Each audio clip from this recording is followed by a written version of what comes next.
मी यासाठी आभार मानतो की राऊत साहेब आपण तातडीने इथं आलात, परंतु ही जी वेदना आहे ही वेदना अनेक वर्ष आता ठसठसते आणि अवघ्या 20 दिवसामध्ये तिसरी घटना घडली। कोमशेतला परवा जुन्नर तालुक्यामध्ये 7.5 वर्षाचं लेकरू गेलं, त्यानंतर पिंपरखेडला आमची शिवन्या गेली आणि आज या माऊलीला जीव गमवावा लागला। हे अवघ्या 20 दिवसात 3 घटना घडतायत।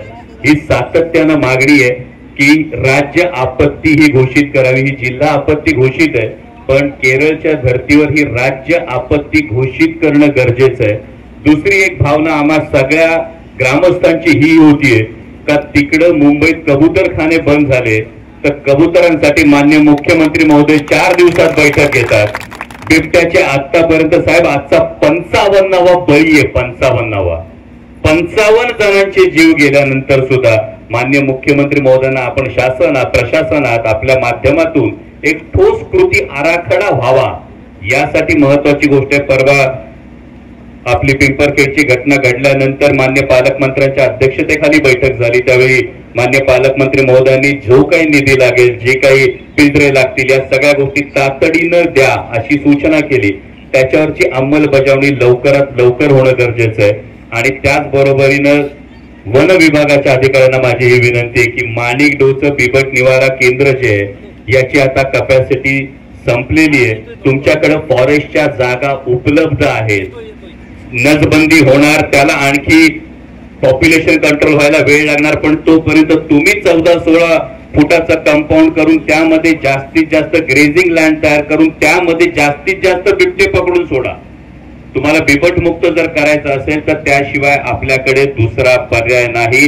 तुम्ही कुठलाही कायदा त्याच्या नैसर्गिक अधिवासातच बिबट्याला ठेवताय, बिबट्याचा कायदा मोडणार आहे। आणि जिल्हाधिकारी महोदय म्हणून राऊतसाहेब माझी आपल्याला विनंती आहे की यामध्ये सगळ्या कंपन्यांचे CSR पूल करून आपण याच्यावर एक पर्याय काढा। जर 1000-1200 बिबटे असतील तर एक या पद्धतीचे एक मोठं निवारा केंद्र ज्यामध्ये 200-400 बिबटे एकत्र एका भागातले सोडले जातील आणि आपल्याला प्रत्येक तालुक्यामध्ये करावं लागेल तर जीव वाचतील। कारण ऊस घेणं आम्ही थांबवू शकत नाही, वस्तुस्थिती आहे आणि त्यामुळे याचवर लवकरात लवकर आपण तोडगा काढावा।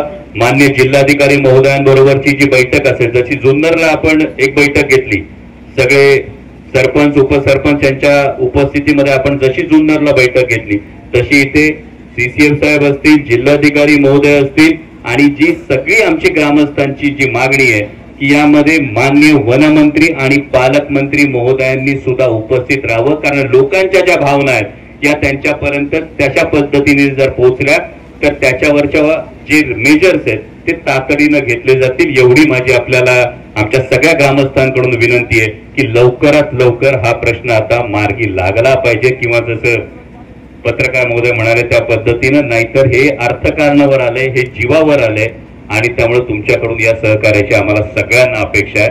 धन्यवाद।